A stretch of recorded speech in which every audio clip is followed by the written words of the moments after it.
শ্বশুরমশাই আপনি বিয়ে করেছেন? ইস্টবেঙ্গলে যে ফুটবল ডিরেকশনটা এই মুহূর্তে চলছে সেটা দেখে অনেকটা একটা পুরনো একটা জোক মনে পড়ল।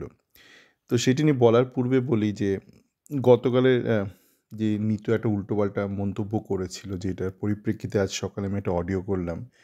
যেখানে নিতু ১ম এ বলছিল যে সে নাকি কিছুই জানে না দিয়ামান্টাকাসকে ছাড়া নিয়ে। তার ১ মিনিটের মধ্যে সে বলল না তাকে নাকি জানানো হয়েছিল শুরুতে যে দিয়ামান্টাকাসকে ছাড়ানোর প্রক্রিয়া শুরু করছে ক্লাব। তো শেষ মুহূর্তে তাকে জানায়নি। তাতে করে নাকি তার অভিমান হয়েছে। তো সেইটা নিয়ে দ্বিতীয় অংশটা শোনেনি মোহনবাগানের যে ফ্যানরা। ১ম অংশটা নিয়ে তারা খুব ট্রোল করছে দেখছি সোশ্যাল মিডিয়ায়। তো এইটা দেখে না আমার মনে হয় অনেক সময় দেখবেন মাংসের দোকান থেকে একটা মাংসের ছাটফাট নিয়ে কতগুলো নেড়ি কুকুর খুব দৌড়ঝাঁপ করে। আর লাল কুকুর, কালো কুকুর খুব দৌড়ঝাঁপ করে। তো এই নিতুর এই যে একটা ছাটের একটা মন্তব্য, সেটা নিয়ে বিকৃত যারা মোহনবাগান সুপার জায়ান্টের যারা সমর্থক তারা খুব ট্রোল করছে। চূড়ান্তই অশিক্ষা, নিতুর বক্তব্যটা অশিক্ষা এবং সেটা নিয়ে ট্রোল বিষয়টা অশিক্ষা।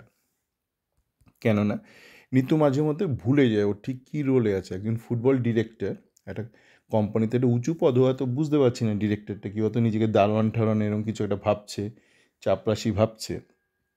এই ফুটবল ডিরেক্টরের থেকে শুরুতে একটা অনুমতি নেওয়ার পর তাকে আর রোজ রোজ জানানোর দরকার নেই যে দিয়ামান্টাকাসকে কত টাকায় ছাড়া হবে, কবে ছাড়া হবে। বলছে আমরা জানতাম না যে আজকেই ছাড়া হবে, সোশ্যাল মিডিয়া মারফত আমি আর রূপক জেনেছি। ভাই তুমি কি দারোয়ান? মানে তোমাকে বেরোনোর আগে একটা সেলাম ঠুকে তোমায় কিছু পকেটে কিছু বকশিস দিয়ে যেতে হবে? নিজের পথটা যদি না বোঝো, না যদি নিজেকে ডিরেক্টর না বোঝো, ভাবো, যদি নিজেকে চাপরাশি ভাবো বা দারোয়ান ভাবো, তোমাকে সবাই হ্যাটা করবে।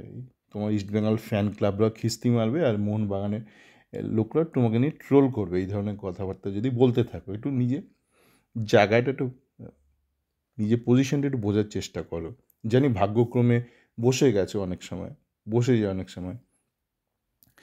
যাকে এবার আসা যাক যে শ্বশুরমশাই আপনি কি বিয়ে করেছেন? তো এই ইস্টবেঙ্গলের যে ফুটবল ডিরেক্টর সিংটোকে দেখে এখন অনেকটা সেরকম মনে হয়। ব্যাপারটা কি, এটা পুরোনো একটা গল্প। মানে একটা ছেলে খুব লাজুক, এবার বিয়ে করতে যাবে। এবার বাড়ি থেকে বলে দিয়েছে শোন তুই গিয়ে কিছু একটা কথাবার্তা বলবি শ্বশুরমশাইয়ের সাথে, মানে নয়তো লোকে ভাববে তুই হয়তো বোবা ঠোবা।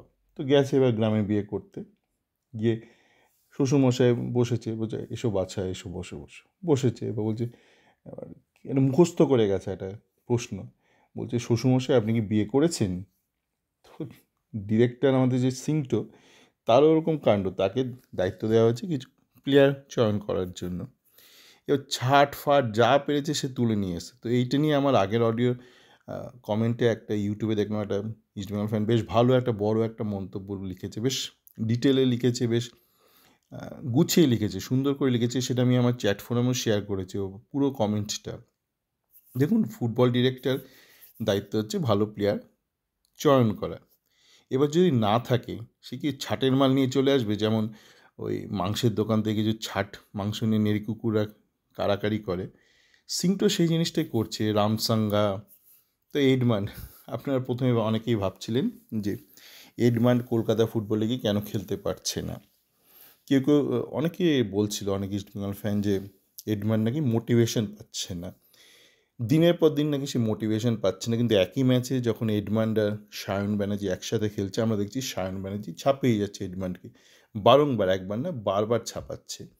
বা একই ম্যাচে যখন এডমান্ডের পরিবর্তে সায়ন ব্যানার্জি আসছে দেখছি খেলাটাই ঘুরে যাচ্ছে, মানে এডমান্ড যেরকম খেলছিল সায়ন অন্যরকম খেলছে। তো এডমান দেখবেন বলটা নিয়ে, যেটা আমি আগে বলেছি আপনার ডেভিডের ক্ষেত্রে বা বিষ্ণুর ক্ষেত্রে, ও বলটা নিয়ে কী করবে ঘেটে যায়, মানে বলটা কখন রিলিজ করবে সেই নলেজটাও নেই, বা মাসেল ইন্টেলিজেন্স বলা ভালো, নলেজ দেখুন থাকতেই পারে। আপনি যখন এডমানকে হয়তো কোনো টিভিতে কোনো রিপ্লে দেখাবেন, কোনো ম্যাচ সিনারিও হয়তো বলে দেবে যে এই মুহূর্তে আমার বলটা ছাড়া উচিত, কিন্তু খেলা চলাকালীন ওই ফ্র্যাকশন অফ আ সেকেন্ড, ওই যে ডিসিশন মেকিং যে ক্ষমতাটা, যেটার উৎস হচ্ছে আপনার লোকাল ইন্টেলিজেন্স, মানে আপনার মস্তিষ্ক থেকে আপনাকে ইনস্ট্রাকশন পাঠাতে পারে না, সেটা হলো সমস্যা। নয়তো এডমান্ড সহ সবাই এই জিনিসটা পারতো।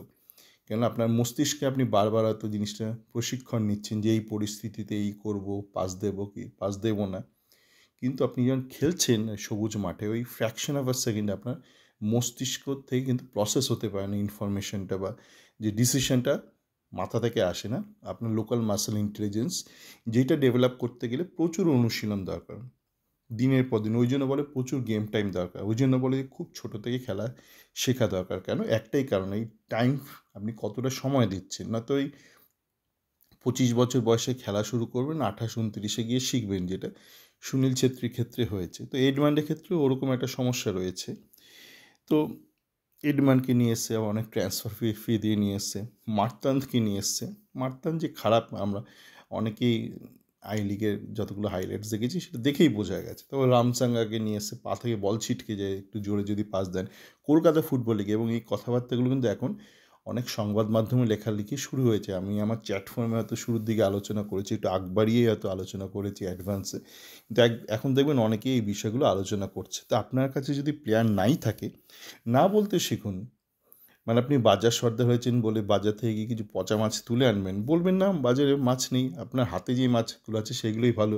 শ্যামল বেসরা রয়েছে আপনার হাতে, রয়েছে আপনার সায়ন ব্যানার্জি রয়েছে, আপনার মনতোষ মাঝি রয়েছে। মনতোষ মাঝি নিয়ে এখনও সেরকম কনক্লুসিভ কিছু বলবো না, কেন ওকে আরও দেখতে হবে। কেননা প্রথম ম্যাচটা কলকাতা ফুটবল লিগ খেলার পরেও একটু হার্নিয়ার প্রবলেম হয়ে গিয়েছিল। তো সঞ্জয় ওরাও আছে আপনার হাতে রয়েছে। তো আপনার হাতে যদি ভালো প্লেয়ার থাকে, আপনার কি বলতে খুব মানে দ্বিধা লাগছে যে আমাকে এত টাকা দিয়ে রেখেছো বাজার সর্দার করে, ফুটবল ডিরেক্টর করে, আমি কিছু একটা করে দেখেন না। না করাটাও অনেক সময় একটা বড় কাজ। কিছু আপনাকে করতে হবে না। ভালো ড্রাইভার সবসময় হাতে স্টিয়ারিং নিয়ে ডান দিক বাদিক করতে থাকে না। আপনার কাজ হচ্ছে গাড়িটাকে ঠিকঠাক করে চালিয়ে নিয়ে যাওয়া। তার জন্য আপনি গান শুনুন, হাতে স্টিয়ারিং ধরে ঘুমিয়ে পড়ুন, যা ইচ্ছা করুন, কিন্তু বেশি পাকামি মারার জন্য আপনাকে টাকা দেওয়া হয়নি।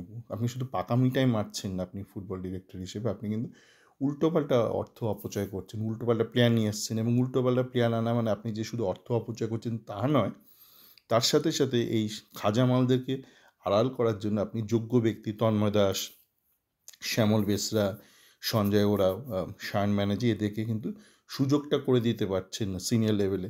ডুরান্ড কাপে খেললো না কেন এরা? কলকাতা ফুটবল লিগে তো দাপিয়ে খেলছে। আরও একটা ব্যাপার বলে শেষ করব।